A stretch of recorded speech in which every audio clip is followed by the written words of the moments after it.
Perubahan rezim akan terjadi di Rusia. Itulah pesan yang kini disampaikan oleh setiap pemimpin Eropa. Dan karena itu, Putin panik. Anda bisa melihat bagaimana Putin menjalankan perang ini.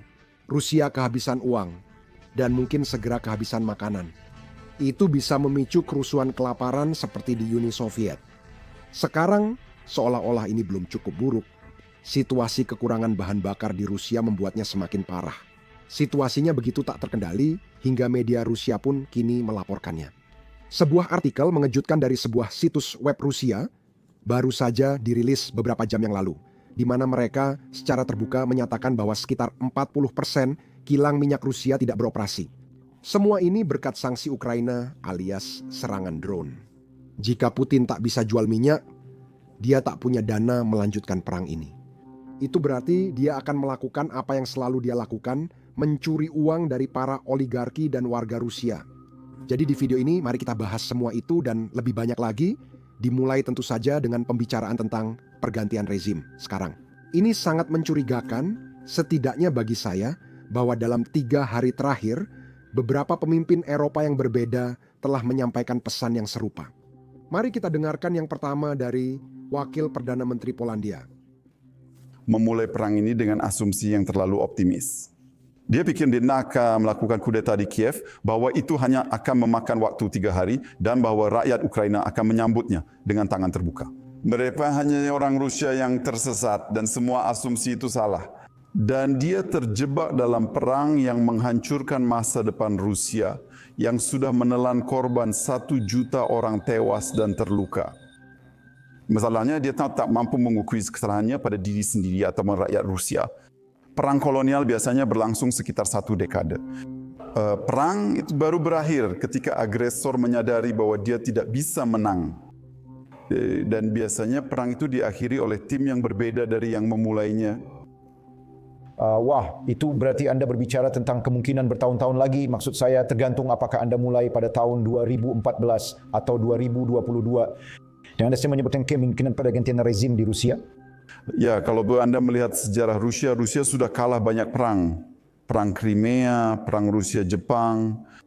Tersingkir dari Perang Dunia I kalah saat menginvasi Polandia, 1920 kalah di Afghanistan, serta kalah di Perang Dingin. Dan semuanya punya satu kesamaan. Hanya setelah perang ada reformasi di Rusia. Dan faktanya reformasi hanya terjadi setelah perang yang kalah. Dan sebenarnya kekalahan Rusia dalam perang ini tak hanya baik untuk Ukraina dan Eropa, tapi juga untuk Rusia sendiri. Dalam hampir semua kasus itu terjadi pergantian rezim di Rusia. Setelah perang Rusia-Jepang yang sebenarnya diakhiri oleh Presiden Amerika Serikat Teddy Roosevelt, dengan perjanjian Portsmouth, Nikolai II membeli waktu 12 tahun untuk dirinya sendiri. Sekarang, saya akan mengatakan ini. Itu adalah jawaban yang sangat diplomatis yang mengambil pelajaran dari sejarah Rusia.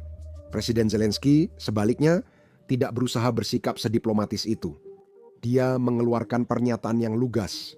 Rusia sedang menghadapi masalah besar dan itu berarti kabar sangat buruk untuk masa depan Putin. Ini yang dia sampaikan. Eropa harus hentikan impor minyak dan gas Rusia. Semua uang ini digunakan Rusia langsung untuk perang. Kami tidak melihat dukungan sosial meningkat di Rusia, artinya semua uang digunakan untuk perang. Jika dana perang kurang, dukungan sosial di Rusia akan menurun. Jika dukungan sosial berkurang, masyarakat akan menjadi tidak puas dan kemudian para pemimpin Rusia juga akan merasa tidak puas.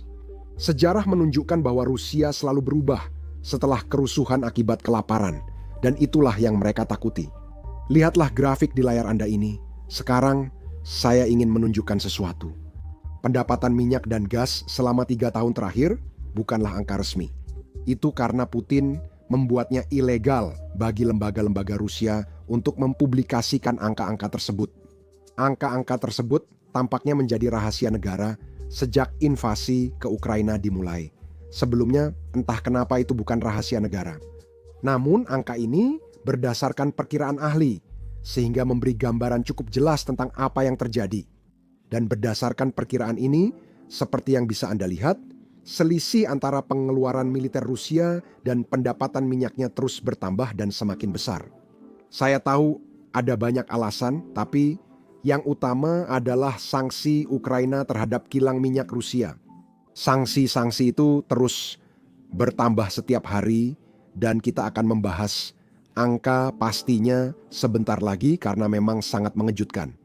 Saya ingin menunjukkan salah satu sanksi baru yang diberlakukan kemarin pagi. Lihatlah akibatnya.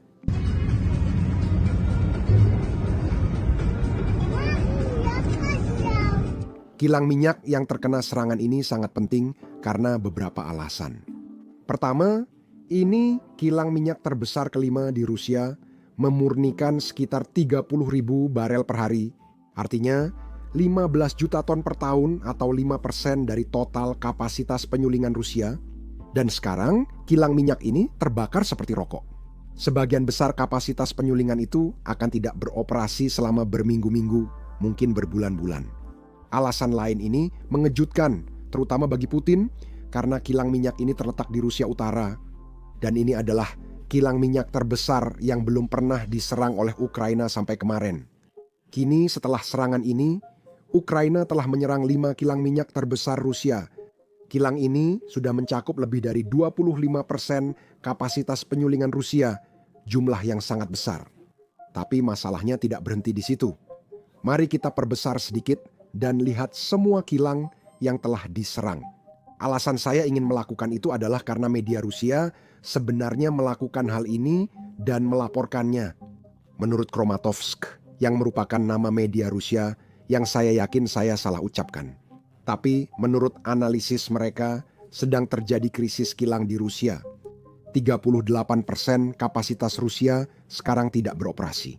Saya ingin memberi kalian lebih banyak detail di balik angka ini karena terdengar mengejutkan. Pada awal Agustus, 6% kapasitas penyulingan tidak beroperasi atau digunakan. Ini mungkin karena beberapa alasan. Mungkin ada serangan drone, tapi lebih mungkin karena perawatan atau hanya kalian tahu apapun yang terjadi di kilang. Saya tidak tahu pasti karena bukan dari industri itu, tapi saya tahu itu terjadi. Ayah saya yang bekerja di sana sering membahasnya. Ada periode di mana perusahaan mematikan kilang dan melakukan sesuatu yang disebut shutdown, di mana mereka mencoba memperbaiki atau merawatnya secepat mungkin. Jadi itulah yang terjadi. Namun di akhir Agustus, angkanya 20%, itu sangat besar. Dan alasan besarnya adalah drone Ukraina. Karena kita tahu Ukraina menyerang 16 dari 34 kilang di dalam Rusia pada bulan Agustus. Rusia kini enggan mengakui secara terbuka bahwa penyebabnya drone. Kilang-kilang ini tidak beroperasi, 20% diantaranya tidak berjalan. Kini, di akhir September, 38% kapasitas mereka sudah beroperasi. Dan menurut media Rusia sendiri, dari 38% itu, 1/4 kapasitasnya tidak beroperasi karena serangan drone. Ini menurut media Rusia.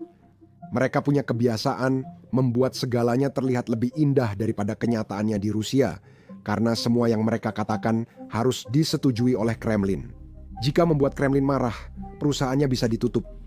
Kini 38% dilaporkan offline, 20 pabrik telah terkena serangan yang menyebabkan kekurangan bahan bakar dalam negeri sebesar 20%. Kekurangan bahan bakar dalam negeri sebesar 20%. Bahkan situasinya begitu buruk sehingga Rusia baru saja mengubah undang-undang mereka kemarin. Dan mereka menghapus tarif dari impor minyak dan impor gas. Sekarang mereka berupaya mengimpor minyak dan gas dari negara seperti Belarus, Tiongkok, dan mungkin Korea Selatan. Saya rasa kita perlu nama baru untuk Rusia, karena saya tidak tahu apakah saya masih bisa menyebut mereka sebagai pom bensin dunia ketika mereka justru mengimpor gas. Tentu saja ada banyak efek lanjutan dari apa yang dilakukan Rusia dan juga serangan-serangan Ukraina. Tapi salah satu yang paling lucu yang saya lihat adalah bagaimana Rusia sekarang melindungi kilang minyak mereka. Coba lihat video ini.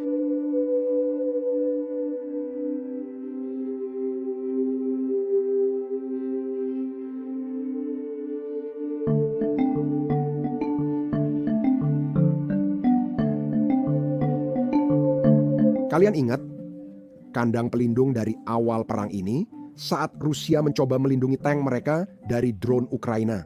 Nah, Sepertinya kandang yang sama sekarang digunakan untuk melindungi kilang minyak itu. Bahkan warga Rusia pun menertawakannya saat mereka melihat ini melintas di dekat kilang minyak. Ini benar-benar simbolisme yang luar biasa tentang bagaimana perang ini berjalan untuk Putin. Tapi simbolisme hanyalah satu hal. Dampak nyata dari serangan Ukraina tentu saja adalah merugikan pendapatan Putin, merugikan rekening banknya. Dan itu karena Rusia tidak bisa mengekspor produk minyak bumi olahan atau produk minyak dan gas olahan seperti dulu. Dan mereka bahkan tidak bisa menjualnya di dalam negeri. Sekarang, selama 2 bulan terakhir, ekspor minyak mentah Rusia justru meningkat. Karena minyak mentah adalah bahan baku utama kilang untuk menghasilkan produk akhir.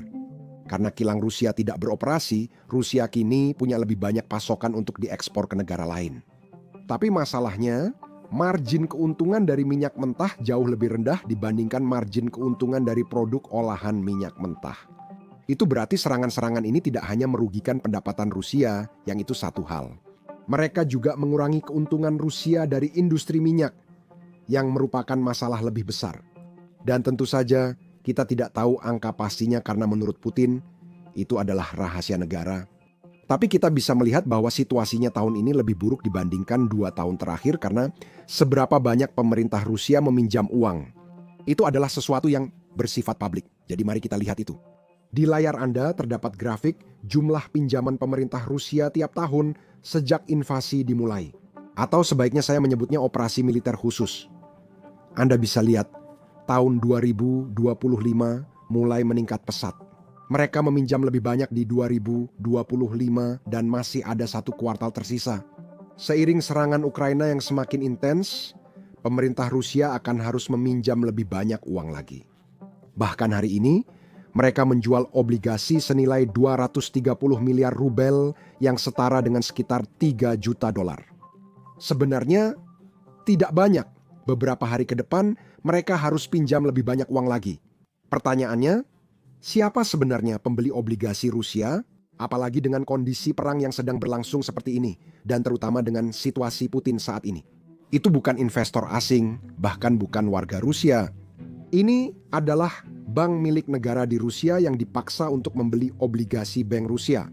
Di Rusia ada aturan sederhana. Jika ingin bisnis tetap berjalan, buat Putin senang. Mereka pun mematuhi aturan itu. Ini hanya menunjukkan betapa parahnya ketergantungan pemerintah Rusia pada pendapatan minyak. Bukan hanya pemerintah Rusia, tapi juga ekonomi Rusia. Itu berarti semakin besar tekanan yang bisa kita berikan pada bagian Rusia itu saja akan berdampak ke segala hal lainnya. Prajurit di garis depan akan berhenti menerima gaji. Perusahaan-perusahaan yang memproduksi untuk militer Rusia akan berhenti menerima pembayaran. Itu berarti mereka akan berhenti memproduksi dan itu juga berarti persenjataan di garis depan akan habis. Kamu memenangkan perang dengan logistik dan logistik Rusia memiliki 1 titik lemah yang sangat besar, yaitu industri minyak mereka. Nah, memang ini adalah ekonomi berbasis minyak yang sekarang menimbulkan banyak masalah bagi Putin.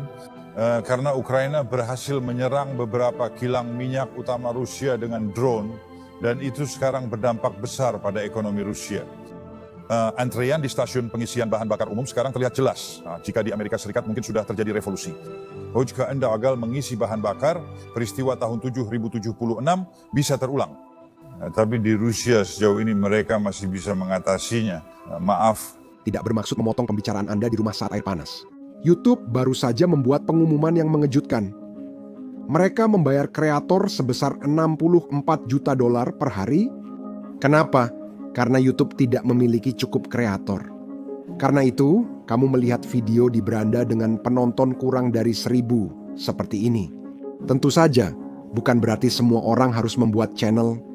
Tapi kalau kamu pernah berpikir untuk memulai channel YouTube atau channel tanpa wajah, sekarang adalah waktu yang tepat. YouTube membayar para kreator jutaan dolar setiap hari, dan sekarang lebih dari sebelumnya, YouTube mendorong channel-channel baru dan kecil. Saya yakin kamu punya banyak pertanyaan soal memulai dan mengembangkan channel. Kami sering mendapat pertanyaan lewat email dari kalian. Karena itu, kami mengumpulkan semua saran YouTube kami dalam 1 video gratis. Kalau kamu ingin memulai channel sendiri, kamu bisa menonton videonya di YouTube dengan mengklik tautan di deskripsi atau kartu di layar kamu.